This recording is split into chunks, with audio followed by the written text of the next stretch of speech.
Hello everyone, welcome back to Believer Sales Academy, Bengaluru. This is the daily news analysis. Like every day, today on 13 September 2025, we will discuss some of the important articles from prelims, mains, and interview perspective. So the first article is very interesting one, that is government is exploring isobutanol blending with diesel. If you see the newspapers in the recent 3-4 days or even the recent past 6 months, what is the news? It is ethanol blending. Ethanol blending, that is 20% ethanol with petrol. So this particular topic has been the point of debate and contention throughout India. Some people call it very pragmatic, some people call it green, some people call it revolutionary, but some people call it dumb, some people call it very dumb, and some people call it very foolish from the government side. So today we will not discuss about this particular thing, but we'll discuss a similar one, an alternative to this one, that is isobutanol. So government is exploring not the ethanol but isobutanol blending with not the petrol but with diesel. So why is it a news? It is a news because the government is exploring isobutanol blending with diesel after ethanol blending diesel blending trials failed. They initially tried ethanol blending with diesel also, but they failed. So now they are looking towards isobutanol. So the Automotive Research Association of India, that is ARAI, is conducting tests to ensure fuel capability and compatibility and farmer income support. So what are the two important aims of ethanol blending? Ethanol blending. So two of the important outcomes that were expected from ethanol blending was reduce import and increase farmers income.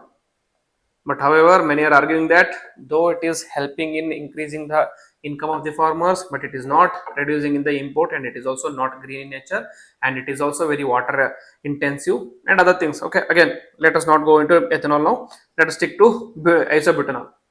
Next, ethanol blending background. So, policy cornerstone. It is part of India's biofuel map to reduce oil imports and enhance farmer incomes. Just I explained you. Success in petrol. India achieved 20% ethanol petrol blending ahead of the schedule. That was to be achieved by 2030, but it has been postponed by 2025. Okay. Challenge in diesel. Ethanol is very corrosive in nature. Engine compatibility issues prevented scaling up ethanol diesel blending. However, with the petrol ethanol blending, it wasn't found to be not very corrosive. So they decided to go for ethanol petrol but stalled on ethanol diesel. Farmers impact. 42,000 crore rupees earned by farmers.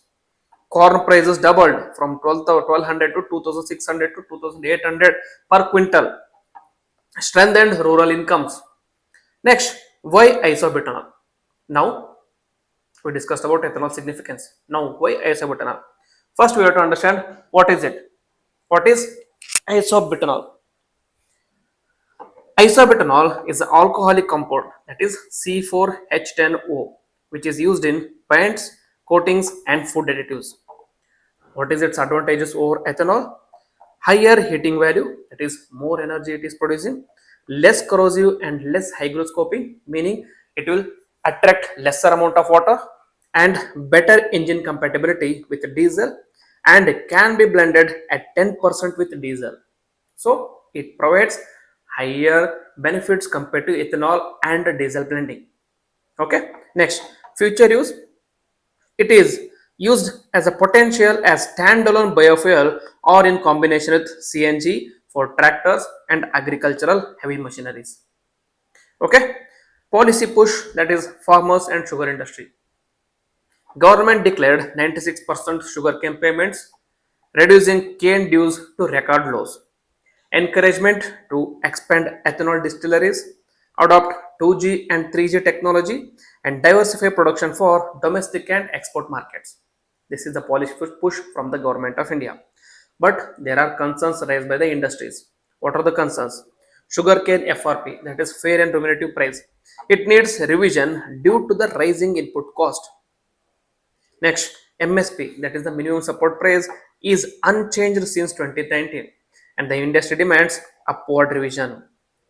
and export quotas, that is called to increase permissible sugar exports by 2 million tons from 23-25 season. Next, sector growth. Sugarcane output has increased 40% in the last decade. Sugar production has increased 58% in the last decade, and ISM estimates says that gross sugar output at 34.9 million tons is up on a 20% year-on-year returns. Highlights the potential of bioenergy integration with India's energy policies. So they say that we have all the raw materials needed for the isobutanol blending. So let us go for it. But this is going to be again a point of contention. Similar to ethanol and petrol blending, we have to wait and see what will be its proponents and what will be its opponents. Next, India-Pakistan ties through the prism of Indus Water Treaty. We already know what is the India and Pakistan relations. Today we'll discuss India and Pakistan relations from the prism of the Indus Water Treaty. Why it is in news? India recently suspended 65-year-old Indus Water Treaty after the April Palgam attack, calling for review and renegotiation. Water sharing is emerging as a new flashpoint alongside terrorism and Kashmir. Divergent perspectives on the Indus Water Treaty. What were the allocations and what is India's view and what is Pakistan's view? Allocation. This was brokered by World Bank. According to this Indus Water Treaty, Pakistan received 80% of Indus waters, especially from the western rivers, that is Indus, Jhelum, and Chenab, and India to receive only 20% from the eastern rivers, that is Ravi, Bias, and Satluj. What was India's view? India's view, that is Nehru saw it as purchased peace and gesture of goodwill for Pakistan. And what will be the critics' opinion? Obviously, the current BJP government is against the Nehru establishment. They call this, that is especially Jai Shankar, the foreign minister, external affairs minister, call this as an policy of appeasement. Policy of appeasement followed by Britain and France. Britain and France with respect to Hitler prior to the Second World War. So that is what India did with respect to Pakistan. Despite the appeasement, we are not able to control Pakistan's terror attacks. We are not able to control Pakistan's war against India. So the goodwill what Nehru thought was not actually goodwill from Pakistan's perspective. Next, Pakistan's view. Never celebrated 80-20 division. Doing so would weaken its victimhood narrative. Uses treaty clauses to challenge India's Jammu and Kashmir projects. Result, both sides remain dissatisfied, though for opposite reasons. Pakistan has always used this Indus Water Treaty or Indus Waters as a tool of propaganda. Tool of propaganda. Any sane person seeing the Indus Water Treaty where a country is getting 80% of water would be satisfied, would be grateful. But that is not the case with respect to Pakistan. They always use Indus Water Treaty as a tool of propaganda to win elections. Tool of propaganda to paint India as the villain. Next, Pakistan's insecurity over the Indus waters. It fears India may disrupt flow despite the treaty guarantees. Water insecurity is mainly tied to Kashmir disputes. General Ayub Khan in the 1960s linked Kashmir's annexation to Pakistan's water security. Next, repeated use of dispute mechanisms to stall Indian hydrowater projects in Jammu and Kashmir, especially in Kishanganga and Baglihar. They always use this as a point of propaganda in Pakistan. They always saw India as an aggressor despite getting 80% of the water. So they always used every opportunity to internationalize the issue, every opportunity to paint India as aggressor, paint India as a villain. Next, why Indus Water Treaty endured so long? It survived 4 wars, terrorism, and decades of hostility. Despite all the wars, despite all the attacks from Pakistan, this treaty kept on working. India, as an upper riparian, bore the main responsibility, ensured minimum flows, data sharing, and river flows. If Pakistan the upper riparian, many argue that the treaty may not have lasted so long. Pakistan exploited treaty's technical mechanisms to delay Indian projects despite not being directly affected upstream. Okay. Next, what will be the future of Indus Water Treaty? Pakistan's proposition. That is, it is reluctant to negotiate or renegotiate because it enjoys favorable terms. 80% of the total water. Who would want to change this? Push for involving China because it shares 8% of basin, and Afghanistan because it shares 6% of basin. So they want to bring more players in this one so that they can reduce the hold of India over Indus Water Treaty. Next, India's position. India wants a bilateral framework. Not World Bank, not China, not Afghanistan, not anyone. Just face to face talks. Okay, just one on one talks. Focus is now on maximizing the use of western rivers within the treaty limits, which focuses on storage, hydro projects in Jammu and Kashmir waters. Suspension of permanent Indus Water Commission meetings reduces the structural dialogue. So strategic shift. India by cancelling or India by cancelling or violating the Indus Water Treaty signals willingness to use upper riparian leverage to pressure Pakistan on terrorism and water disputes. So from the Indian perspective, it is a good move because despite all the goodwill that India has done over the years, Pakistan has not learned the lesson. It kept on attacking India. It kept on following its bleed India through 100,000 cuts. That is what it did. It did with Pulwama attack and recent ENA's Palgam attack as well. So let us wait and see what will be the future of Indus Water Treaty. Next, vultures and public health, preventing future pandemics. This article focuses on the significance of vulture in the environment and ecology of India. Significance. Why it is in news? As the National Action Plan for Vulture Conservation nears its end, attention is turning how vultures can be integrated into pandemic preparedness strategies. Connection between India and pandemic preparedness. Vultures, South Asia's most efficient waste managers, play a crucial role in preventing zoonotic disease outbreaks. Okay, what are vultures? Vultures are scavengers. So this ecological niche of scavengers is shared by few other animals such as dogs, such as rat, such as uh, hyenas, such as crows. So compared to all these other scavengers, vulture is the most efficient one because these scavengers along with them bring many zoonotic diseases. So vultures play a very significant role with respect to this particular ecological niche. So vultures and the pandemic prevention, they play a significant role in carcasses disposal. What is carcasses? That is the waste or the like remnants of dead animals and plants. Vultures consume animal carcasses rapidly, preventing pathogens such as anthrax, botulinum, rabies from spreading.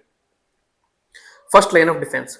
That is, by limiting exposure of stray dogs, rats, and humans to decaying carcasses, vultures reduce zoonotic spillover risk itself because they consume the meat at a faster rate compared to rest of the people or rest of the animals in that ecological niche. Cost effective. That is, conservation requires far less investment than the cost of responding to the pandemics. Okay. Next, community role. Local communities near the carcass dumps can be vital partners in surveillance and awareness. Okay. Next, India's vanishing vultures and public health risks.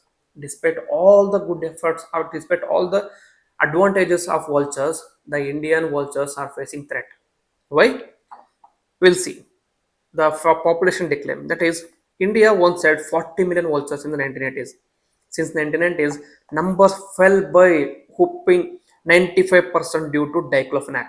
And diclofenac is a toxic veterinary drug because of consumption of diclofenac by vultures, not directly the diclofenac. Vultures used to feed on the carcasses of animals, and this diclofenac was used as a drug for these animals. So when the animals died, when the cattle died, when the vultures fed upon these carcasses of these cows or cattle, vultures indirectly consumed diclofenac, which is harmful for vultures, which ultimately led to death of vultures. Ecological collapse. Absence of vultures, carcasses piles, rise in the stray dogs and feral animals, and higher rabies transmission. So this is what happened with the absence of vultures. Biodiversity health nexus. That is, the declining vulture numbers resulted in weakened natural disease buffer, which increased the pandemic risks. Next, Central Asian flyway and the regional linkages. What is Central Asian flyway? It is a migratory route spanning 30 plus countries used by vultures, raptors, and millions of migratory birds around the world. Links ecosystems and transboundary disease risks. Poorly managed dumps or landfills on the Central Asian flyway is a potential pathogen hotspot. Next, hence, Central Asian Flyway is both a biodiversity corridor and public health corridor requiring regional cooperation. So, if there are any areas on this particular like Central Asian Flyway where there are more number of pathogens available, if a migratory bird is traveling from that particular region to India, which is also on the path of Central Asian Flyway, then it is possible that it can bring those pathogens from the particular area to India, resulting in higher zoonotic diseases, which is not recommended, which is not advisable. So, what is required? It requires cooperation of all the countries that are present on Central Asian flyways. Okay. Next, conservation challenges. That is, vultures are still absent in many regions despite the partial recovery. What are the major threats? That is, the veterinary drugs such as diclofenac, ketoprofen, and nimesulide. These have been banned by the government of India in the Indian context or Indian subcontinent, but they are still in use in Pakistan. They are still in use in Bangladesh, which is resulting in death of vultures who are flying on the Central Asian flyway. Okay. Next, electrocution or collision with the power lines. Next, fragmented funding and lack of integration with One Health strategies. And public health security fund remains soiled. Because of this, siloed. Because of this, the vulture conservation is not completely resulting in fruits. Next, post 2025 vulture strategy. What is India's roadmap in the future? Five proposed pillars. That is national satellite telemetry, which focuses on tracking habitats, migratory routes, and hotspot. Second is decision support system, integrates wildlife, livestock, and human health data. Next is One Health approach, which focuses on cross-sectoral coordination such as health, environment, and livestock. Next is transboundary cooperation, use Central Asian flyway and align with WHO's regional health security roadmap. Fifth one is community and stewardship. That is empower women, youth, local groups for awareness and surveillance. So with this five pillar, India is will be able to achieve the return of vultures to Indian flyways. Okay. So India's global opportunity is that India hosts key species like Himalayan griffon, Cenorous vultures, Eurasian griffon. It can show us that conservation is equal to health security model by scaling telemetry and DSS, embedding vultures in One Health, and building pandemic resilience at modest cost compared to outbreak losses. Finally, it could inspire regional and global adoption of biodiversity linked health security frameworks. So, India not only has a challenge but also has the opportunity to be an example to the world. Okay, next, moving to preference pointers. First article here is biodiversity heritage sites. What is this? Why is it in news actually? The Karnataka government recently declared 8.6 acres of green cover at Cantonment Railway Colony, Bengaluru as a biodiversity heritage site.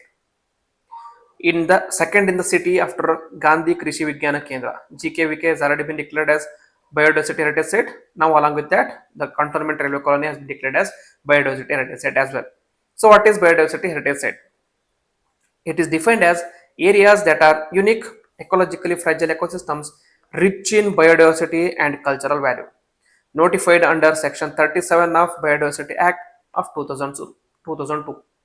Key features are these areas should have high species richness, both wild and domesticated, and have high endemism and presence of rare, threatened, keystone, or evolutionary significant species, wild ancestors of the cultivated species, fossil beds or cultural, ethical, or aesthetic significance, found across terrestrial, aquatic, coastal, and marine ecosystem.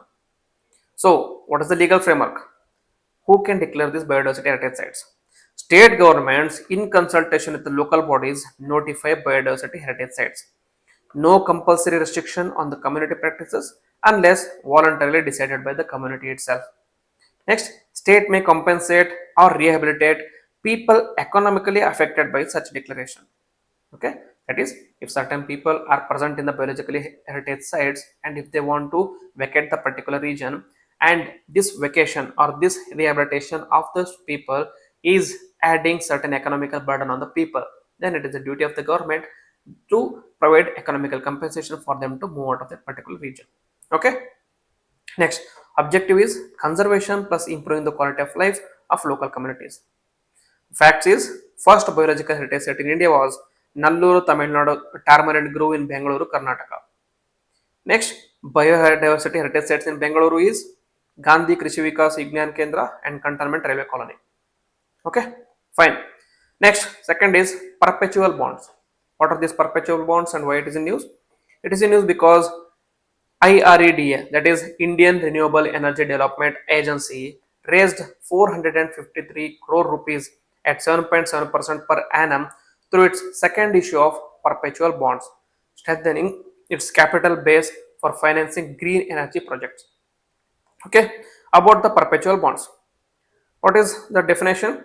It is fixed income securities with no maturity dates. They pay interest indefinitely. Next, other names are perps or consul bonds.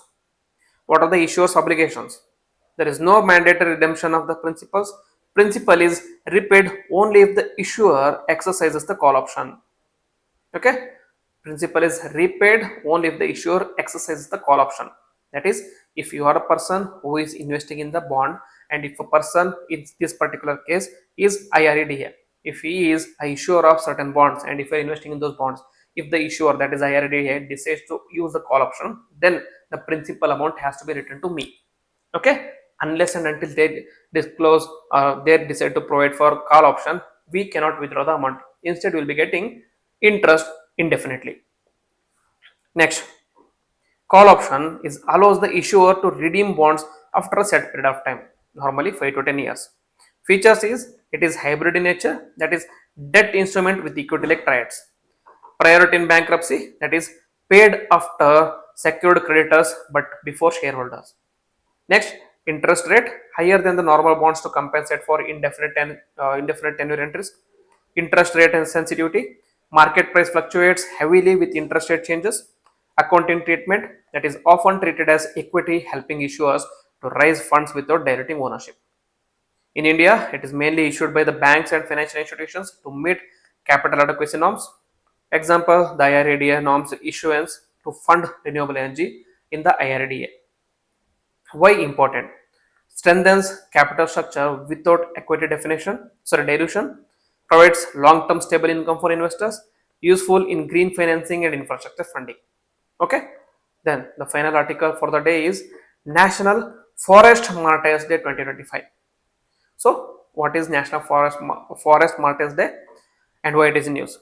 Tributes were paid to Forest Department personnel who lost their lives while safeguarding forest and wildlife on the National Forest Martyrs Day, which is observed on September 11th, 2025. A very significant date. What is National Forest Martyrs Day?